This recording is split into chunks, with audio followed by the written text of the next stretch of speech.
as to what are the next steps that are taking place here in the county of Hidalgo to remediate and be able to deal with the breaches that are in our levee system at this moment. It's been 2 weeks, ladies and gentlemen, 2 weeks that we've been here. We were here April the 14th addressing the concerns that we had. We did have different elected officials and personnel from the staff that joined us last time in being able to answer some of the questions.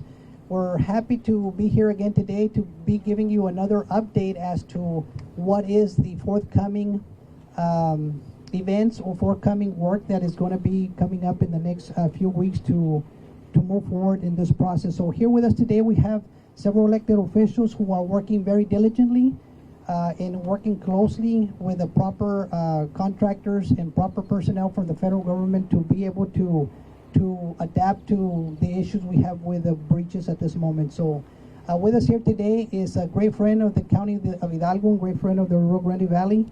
I'd like to introduce U.S. Congressman Henry Cuellar. Thank you, Martin. Thank you again so much. It's a pleasure being here with the judge, my good friend, Judge Cortez, and of course my good friend also, the County Commissioner, Mr. Villarreal, and all of y'all for being here. Quick timetable as to how we got here.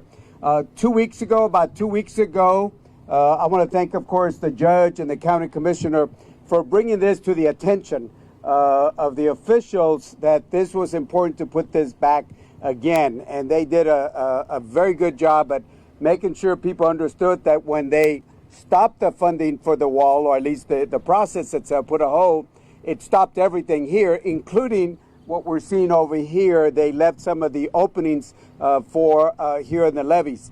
About a week and a half ago, I set up a phone call with the general in charge of the southeast part of the United States of the Army Corps.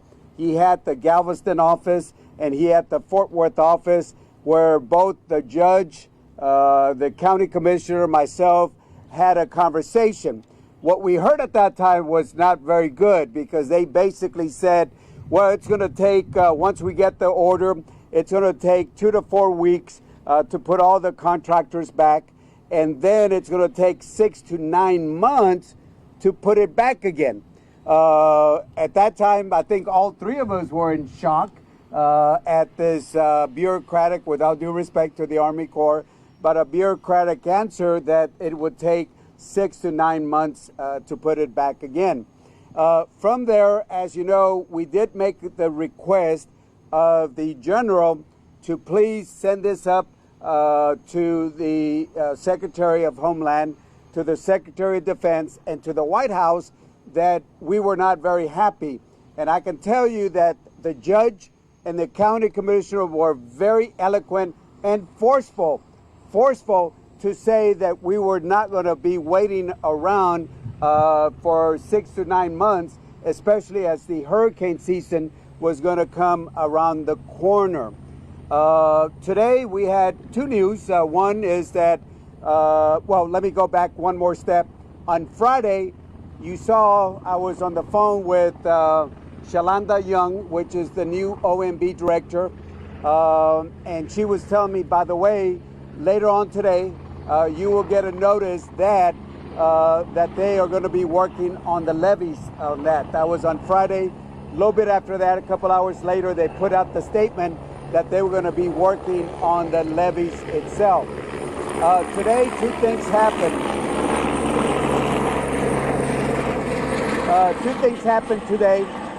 One, we were on the phone call with the acting commissioner, Mr. Avila, for the International Boundary Water Commission, where all three of us were talking to him, and he also agreed that, you know, taking this long was going to be a little bit of time, and so he's ready to work with us, and especially to make sure that the International Boundary Water Commission and of course the Army Corps have a plan in place if something happens. Let's say hurricane comes and we have to move on this quickly.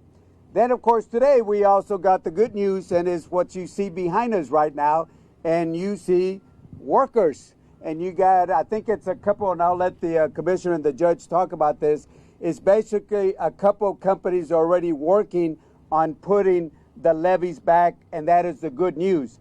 To hear the tractors, and we, as you know, we just got a ride and we saw the work that they're doing in different parts to put this back, and then this will address the issue of the levees itself. Again, it's been a team effort. I want to thank my colleague Vicente Gonzalez for working with us together. I certainly want to thank the two leaders, and the two leaders are, number one, the county judge, because again, I wish you would have heard him when we were talking to the general. That's the first time I heard somebody be that forceful to a general and say, that will not work for us. That will not work for us.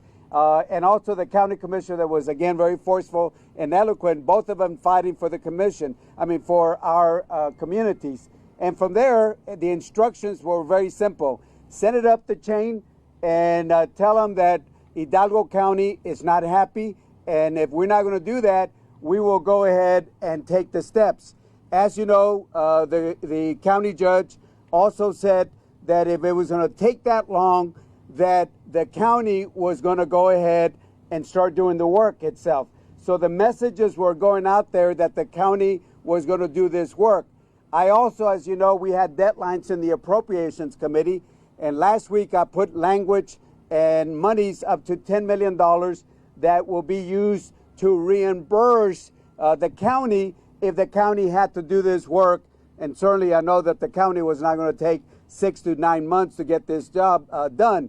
So with all those pushes and currents from the county judge and the county commissioner and all of us together as a working team, you saw what we're seeing right now, which is the beautiful sound of bulldozers to show that they're working. So we didn't plan this where it was going to happen this quick, but it did happen. But again, with that, I would like to pass this on again to the county judge, and then after that, the county commissioner. But again, I have to emphasize, if you would have heard them, how eloquent and how forceful they were telling the general, this will not work for Hidalgo County, I think all of y'all would have been very proud of what they're doing. So the message is very simple. I think the communities, whether it's residents or the businesses, should feel assured that the work is being done, number one, and number two, that there's a plan if something happens soon. So with that, I would like to have my good friend, the county judge, Richard Cortez, say a few words on behalf of the county. Judge, again, thank you so much. Thank you. Thank you. Well, I want to start also by, thanking our Congressman Henry Cuellar and also our other Congressman Vicente Gonzalez. Without them, this wouldn't be possible. And we couldn't have had the opportunity to speak to the general, Congressman, if he hadn't set up the conference call. So we appreciate that effort. Let me give you kind of a quick macro analysis of where we are. The contractors have already been contacted by the DHS and given them the okay to proceed with fixing everything that needs to be done. We're all concerned as to if something comes and there's imminent danger, if our people would be safe. As you well know, before any construction of this size, of this matter starts, it is part of the planning to have an emergency plan in place in the event that something like a hurricane or flooding or whatever happens. So those plans were in place. The danger happened when those contractors were removed from here and all of their assets were removed from this area. Then it became a problem because that emergency plan could not be executed promptly, quickly, and efficiently because they didn't have the tools and the resources. As you can tell, well, that no longer is the case. So we're back to where we should have been from the very beginning with all those planning and all those emergency plans in place. It's going to take several weeks to fix most of the breaches, but then it's going to take another 4 or 5 months to really complete the job in itself. We're very fortunate that we have excellent contractors and subcontractors that have been assigned to this thing. I've spoken to them personally, and they've assured me that things are moving very quickly, very swiftly, and very adequately to help us eliminate any of the risks that we have. So I want to thank everybody for that. All this, I want to thank our Commissioner Villarreal. When we first learned that this breaches existed, we did the normal thing. We sent letters, and we didn't get a lot of responses from the letters. Commissioner Cuellar decided, you know, golly, this is significant enough that we really need to bring focus and attention to it, and that's when he called the press conference. So we thank you, the media, for helping us make sure that everybody knew the problem that we had. So it was a combination of all of us together that's brought us to, I think, a good day today. Today is a good day. So with that, I want to turn it over to Commissioner Henry Cuellar to give you more details of what's going on. Commissioner? Hello, and thank you all for being here. You don't understand the sigh of relief that I had today when I found out that our contractors had started working. You know, I could not let this happen being in my 4th month in office. As soon as I learned about this, these breaches, you know, I'm very happy if every time that we work together, this would happen. We would live in an awesome place, and I'm very grateful to our Congressman Cuellar, Vicente Gonzalez, and our federal partners, our Senator John Cornyn, that had a lot to do with this also. And it's very important for me that we continue to keep those lines of communication open. I am very happy that this is going to be resolved in such a short time. I thought it was going to be a lot longer, but because of everybody's participation and because of you spreading the news out and letting people know the magnitude that the breaches to our levees can impact our community. As you all know, if you live or know people on the west side, we live in a poor area, and as you drive out, I know that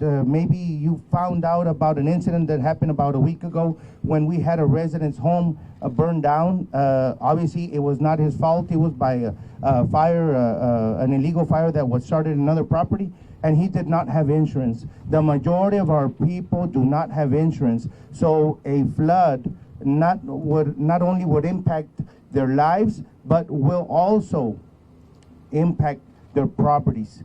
And I cannot have that happen to my people in Precinct 3. So I really appreciate all of you. Again, I want to thank our federal senators and our congressmen, our county judge, and our commission, which we have their full support. And thank you all for being here today. So I will take all the easy questions, and they will take all the hard questions. So, gentlemen. Go ahead, Congressman. Go ahead, Congressman. Congresista, ¿nos puede decir qué tanto daño pudiera ocurrir si no se arregla esto pronto? ¿Qué tantos daños pueden causar? ¿Qué tanta gente puede ser afectada? You want to go ahead and follow? Yeah.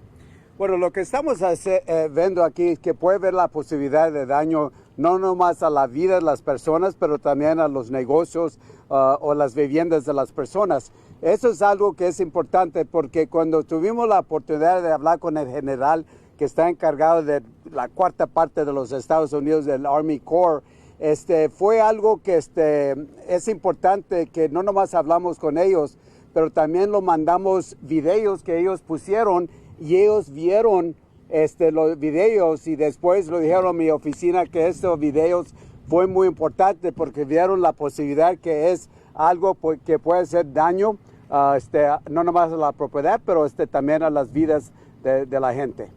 ¿Alguna idea de cuántas casas, cuántos hogares o millones de dólares? Yes. La información que hemos recibido más o menos 250,000 personas y casi toda la área sur del expressway, vamos a decir. Y el agua pues corre así para allá. So, imagínate si pasara por aquí, se fuera así para allá, para el rumbo de Willacy County, Raymondville. Pues dijo que se llevaba 4 a 5 meses, pero ya junio primero. No. Los diques se van a componer como en 2 semanas. Pero todavía hay más trabajo que se tiene que hacer, más en otras cosas, pero no, los diques en 2 semanas se arreglan. ¿Qué es lo más peligroso? ¿De dónde están saliendo los fondos para reparar los daños? Y como iba a mencionar aquí al compañero, el 1 de junio empieza oficialmente la temporada de huracanes. ¿Qué tan avanzado va a ir la reconstrucción para que no afecte a toda esta cantidad de personas? Los fondos son federales, nada está pagando ahorita el condado de Hidalgo, todo viene del gobierno federal, y les dieron la orden de empezar con los levees que han sido impactados abiertamente como De eso van a seguir a levantar el flood wall, que va a ser construido de cemento. Entonces arriba de eso van a poner los tubos de 7 pies de altura, y eso es nada más para que gente no se pueda cruzar, o vehículos por arriba Los diques. de los diches. Todo esto se va a poder hacer en menos de un mes. No, bueno, los bridges totalmente que están abiertos se van a hacer en unas 2-3 semanas. Los otros están aproximados a terminar de septiembre para finales o mediados de septiembre, pero tienen un plan de emergencia si acaso alguna tormenta tropical llega al Golfo de México. Ya están en implementación y tienen todo listo para implementarlo inmediatamente. Entonces la comunidad puede estar completamente... Vamos a estar seguros, primeramente Dios. Obviamente mucho tiene que ver si empieza a llover mañana o la semana que entra, y eso detiene un poco la construcción, pues sí nos impacta un poco, pero hay un plan de emergencia y los constructores ya tienen la orden, ya les dieron la luz verde para trabajar aquí. Aquí van a estar hasta que acaben. Pues se sabe precisamente cuál es ese plan para evacuar gente de bajos ingresos, gente inválida que está en sus casas, que no pueden salir. ¿Cómo el condado puede recoger a esa gente de sus casas para sacarlos? Ricardo, do you want to answer that question? Él es el que está encargado de ese... You heard the question? Buenas tardes, Ricardo Saldaña, coordinador de emergencia del Condado de Hidalgo. La pregunta, si necesitamos evacuar los residentes de esta área, vamos a trabajar juntos con el Estado de Texas, el Departamento de Emergencias, con el Texas State Guard, la frontera protección del US Border Patrol, con las unidades de ellos, para ubicar las gentes de aquí. Los individuos que ya tenemos que están inválidos en las casas, vamos a hacer con el 211, a usar las ambulancias que tenemos en el condado de Hidalgo para que nos ayuden a comenzar a moverlos, allá a tener los refugios, para que vamos a poner los individuos en esas áreas para estar protegiendo con ellos, y trabajando con el estado de Texas para traer los equipos para esos individuos que necesitan oxígeno, que necesitan medicamentos, para estar en esos refugios. ¿Y en inglés? We'll be working with the Department of Division of Emergency Management with the state of Texas, Texas State Guard, Department of Border Patrol to help us support in the evacuation purposes of this. Also, probably they will bring in Texas Task Force 1 to assist us with the evacuation within this area. It'll be a pre-planned evacuation prior to the full impact to this area. Okay, we will have shelters in place where we will put those individuals till we get them connected with family members, where we can place them there. 2, we will have medical shelters and work with the Department of State Health Services and the Department of Emergency Management, Texas Department of Emergency Management, to coordinate those efforts to get those assets here. ¿Qué lugares son los que se van a convertir en albergues y qué capacidad tienen? Pues vamos a usar, trabajando con el Departamento de Emergencias del Estado, vamos a trabajar con ellos, con los contratos que tienen ellos. Ahorita tienen el contrato del McAllen Convention Center, el Dodge Arena, el Arena de Hidalgo. Depende en la área si va a estar impactadas esos refugios. What is the estimated timeline? How long would it take you to evacuate everyone? How much warning can you have if they start to release the water from the 2 dams and you start to get rain?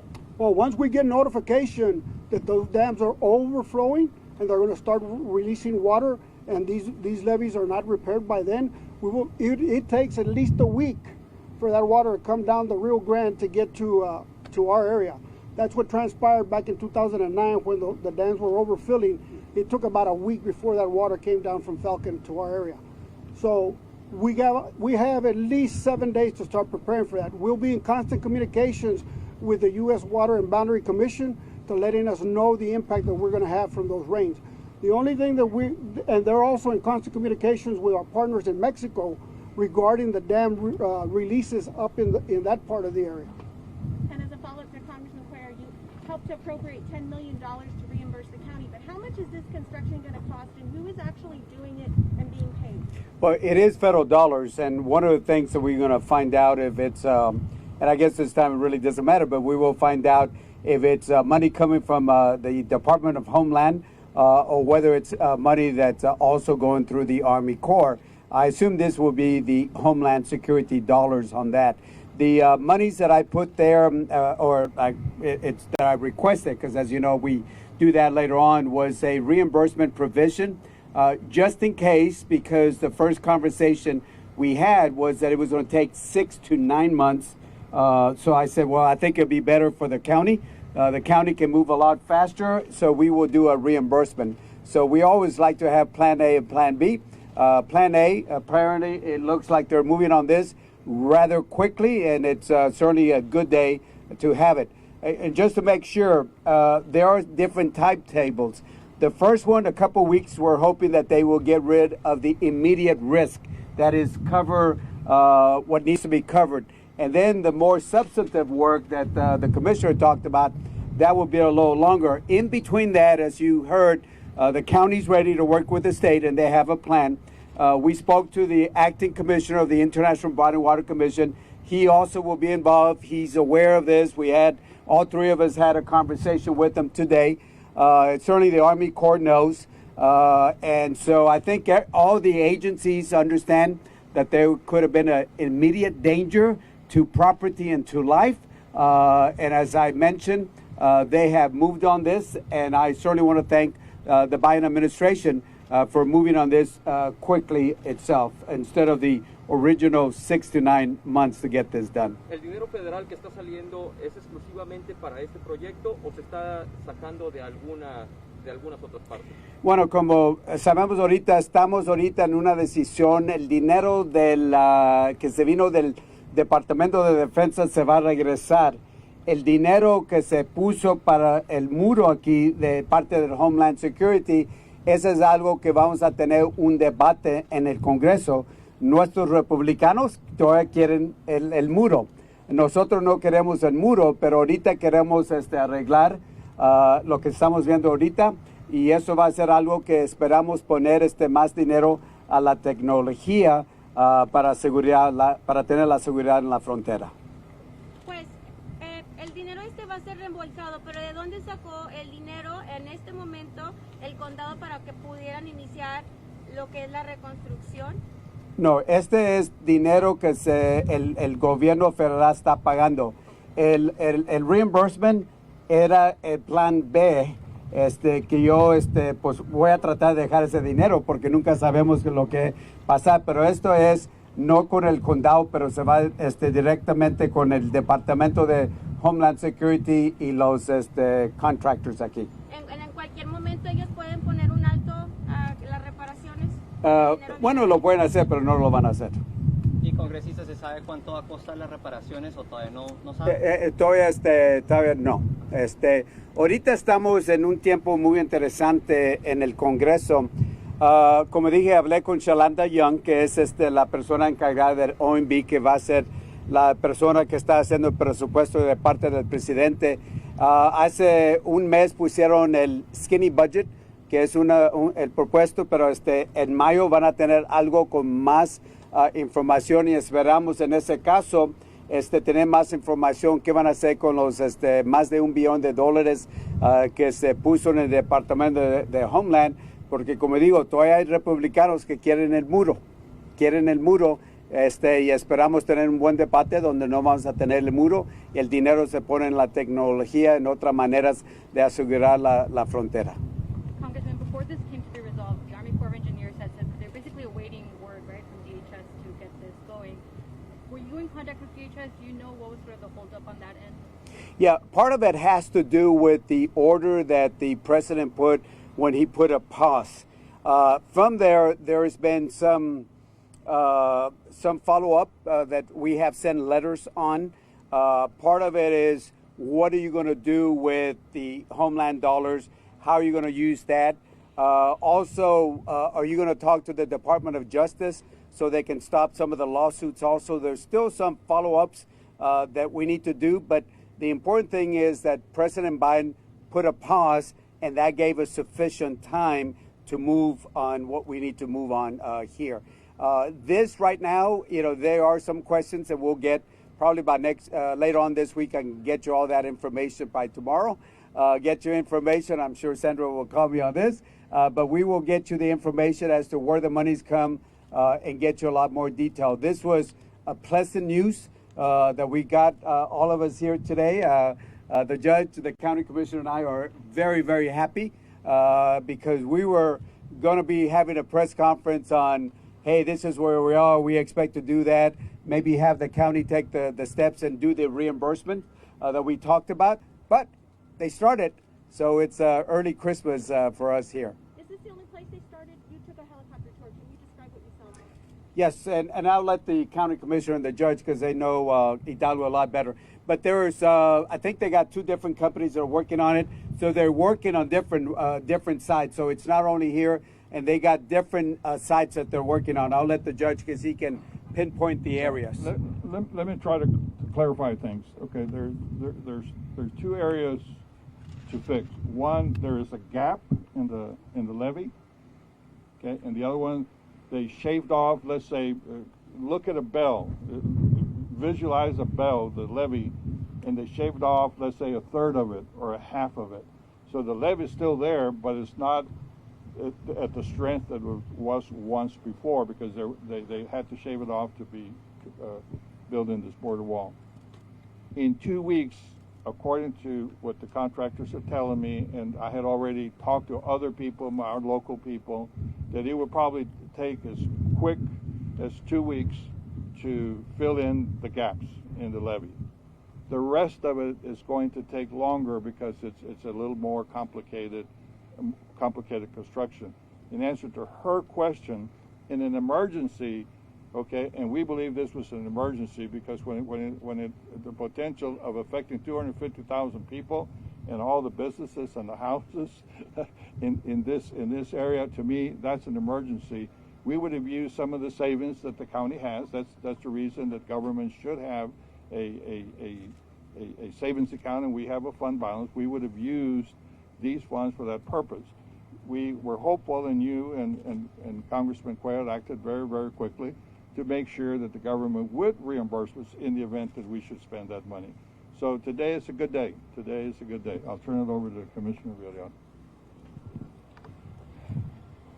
This was a very good day. Everybody got up and did what they had to do, both on the federal and with our congressman, and that's why we are here today. Obviously, we were here today to say something else, and we learned, and it was very exciting, and I know that our community, once they hear about it, with your help, they're going to be excited also, and not having to worry as much as they should have if it would have taken 9 months to finish. Congresista, una pregunta final sobre migración. La perspectiva de usted, ¿cuál fue de lo que se vio en el helicóptero? Porque tenemos muchos problemas. Son 250,000 familias que pueden ser afectadas en nuestra área. Digo, sería algo horrible para todo el condado y pues más para el precinto número 3. Hay muchas áreas que están debilitadas enormemente, que te da hasta escalofrío y un poco sientes palomitas en el estómago de ver lo que pudiera pasar a nuestra gente, y viendo la comunidad tan cerquitas de ahí es algo muy preocupante, ¿verdad? Pero gracias a Dios todo está saliendo bien, todos hicieron lo que deberían de hacer, aunque estén aquí o están en Washington, representan a nuestra área, y en este caso lo representaron muy bien, gracias a Dios. If I can just finish with this, when I was talking to the OMB director, she said the reason we are going to be moving on this is because of 3 words: life and safety, and that is what pushed them to do this. And again, as I mentioned, the judge and the county commissioner were very eloquent and forceful to talk about the life and safety of the community. And when I had that conversation with her last Friday, she said, you're going to see this notice come out very soon, and it's going to be done because of life and safety. And again, I want to thank the Biden administration on moving this quickly. La última pregunta sobre migración, ¿qué tan preocupados estamos todavía con COVID y los migrantes? Porque son cientos y miles que están siendo regresados, expulsados del país. Están viviendo ahí sin cuidado, sin ninguna medida, ni exámenes, ni pruebas. Están siendo un foco de infección y de propagación del COVID. Sí. en la comunidad migrante. Sí, y por eso pues queremos, si hay una manera donde pueden pedir el asylum en sus países antes que hagan este viaje muy peligroso. La otra cosa es que no entiendo por qué no usan el UN High Commission on Refugees. Ese es algo que se puede usar aquí a cruzar el río y se puede usar. Lo usamos el UN High Commission on Refugees en unas partes más peligrosas que México, y eso es algo que se puede usar. Hablando de cruces, esperamos este mes, que vamos a ver un movimiento en los cruces de los mexicanos. Esperamos que va a haber unas noticias. Va a ser algo despacio lo que me están diciendo. El lunes tuve una llamada con el doctor Anthony Fauci, y lo expliqué, y me dijo, no entiendo qué es el problema, es algo que se puede manejar muy fácil. Y lo pedí a él si podía hablar con el Departamento de Homeland Security, el Health Advisor del secretario Mayorkas, y también con la Casa Blanca. El jueves van a tener una junta para hablar de las comunidades en las fronteras, para ver. La única cosa que me dijeron, y me van a llamar después de la llamada de la junta, que va a ser algo despacio. Pero para mí, un paso es mejor que no. Y si miramos unos pasos ahora en mayo, esperamos que con esto se va a ver el movimiento. Es que esperamos tener noticias ya este mes. Congresista, ¿podría repetir otra vez esas dos palabras del peligro que le hizo el gobierno federal ya tomar cartas en el asunto sobre los Yes. The OMB director told me en español después. En francés, en español. Me dijo la directora del OMB el viernes pasado que iba a haber unas noticias, y la noticia dijo van a comenzar a hacer trabajo en el condado de Hidalgo por dos palabras, la vida y la seguridad de la comunidad. Y por esta razón, por eso se está moviendo rápidamente la administración del presidente Biden. Can you repeat in English what you had said in Spanish? Okay, we want to give everybody the opportunity to do some separate interviews. First of all, again, we want to thank you for being here. As you can see, the last 2 weeks, there's been a lot of movement. There's been a lot of conversation, a lot of talk, a lot of work behind the scenes amongst these three elected officials, so we want to appreciate all their efforts. This does conclude the press conference. If you all have any interviews separately that you all want to do with any of the elected officials, they'll be here on the site ready for you all. Thank you again. Thank you, Martin. Good job.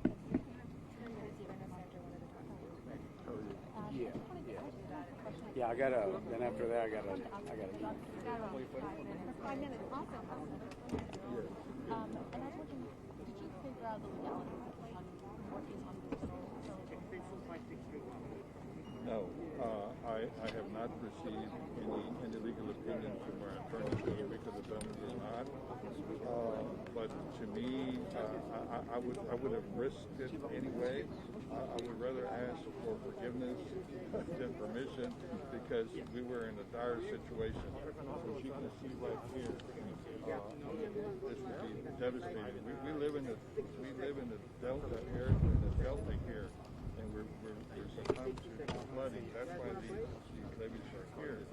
So to me, I would have been, if they sued me, but we would have to take action. I would have taken action.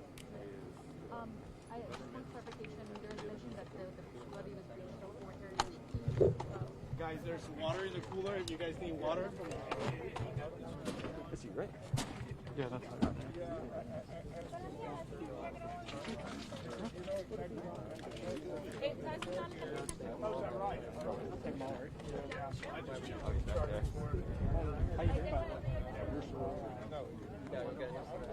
Hello?